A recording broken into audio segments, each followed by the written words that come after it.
Demand versus supply இதுதான் விலையை தீர்மானிக்குது. பிட்காயினுக்கு கிடைச்ச நல்ல வரவேற்பு அடுத்து நிறைய கிரிப்டோ கரன்சிஸ் வர ஆரம்பிச்சது. அதில் 2018 உலகத்துக்கு அறிமுகமான ஒரு யூனிக்கான ப்ரைவசி காயின் தான் பெல்டெக்ஸ்.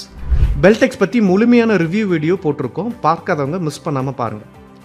பிட்காயின், பெல்டெக்ஸ், எத்தீரியம், சொலனா, ரிப்பிள் அப்படின்னு நிறைய கிரிப்டோ கரன்சி இருக்கப்போ பெல்டெக்ஸ் எவ்வளோ நம்பகரமானது, பாதுகாப்பானது, லாபகரமானதுன்னு கேட்குறீங்களா? கோல்டோ பிட்காயினோ லேண்டோ நம்ம வாங்கி வச்ச விலையை விட விற்கும்போது விலையேறி இருந்தால் தான் லாபம்.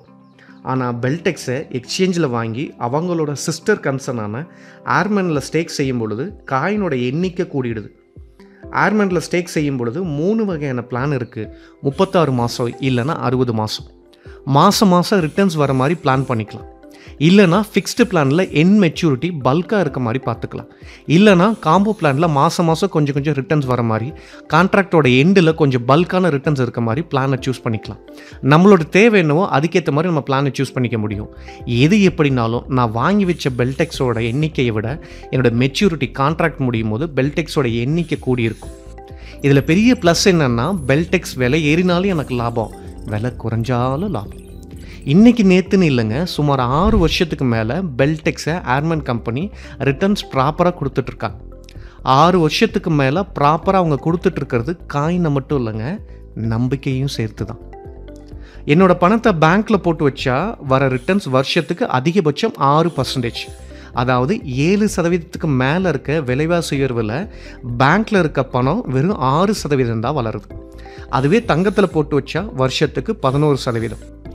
பெல்டெக்ஸ் கிரிப்டோவை ஏர்மேனில் ஹோல்ட் செஞ்சு வைக்கும் பொழுது ரெகுலர் பிளான் அப்படின்னா வருஷத்துக்கு 26% முதல், ஃபிக்ஸ்டு பிளான்னா வருஷத்துக்கு 80% வரை வளரத்துக்கு வாய்ப்பு இருக்குது.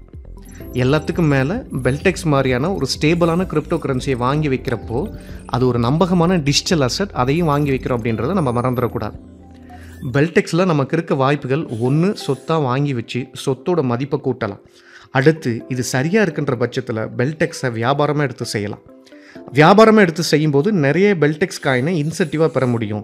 கிரிப்டோ அசட் அதிகமாக சேர்த்துன்னு உங்களுக்கு ஆசை இருக்குது அப்படின்னா பிஸ்னஸ் அப்படின்றது ஒரு பெஸ்ட் ஆப்ஷன். இந்தியாவில் கிரிப்டோ கரன்சியை வாங்குறது விற்கிறது 100% சட்டப்பூர்வமானது அப்படின்னு மார்ச் 4, 2020 வந்த சுப்ரீம் கோர்ட்டோட தீர்ப்பு சொல்லுது. பெல்டெக்ஸை எப்படி வாங்கலாம், எப்படி ஸ்டேக் பண்ணலாம், எப்படி விற்கலாம் அப்படின்றதுக்கு ஒரு தெளிவான வீடியோ போட்டிருக்கோம், மிஸ் பண்ணாமல் அதையும் பாருங்கள். இந்த வீடியோ உங்களுக்கு பிடிச்சிருந்தால் லைக் பண்ணுங்கள், கமெண்ட் பண்ணுங்கள், மற்றவங்களுக்கு ஷேர் பண்ணுங்கள். மறக்காமல் நம்ம இவி கிரிப்டோ அப்டேட்ஸ் சேனலுக்கு சப்ஸ்கிரைப் பண்ணுங்கள். இன்னொரு நல்ல வீடியோவோடு உங்களை சந்திக்கிறேன். நன்றி, வணக்கம்.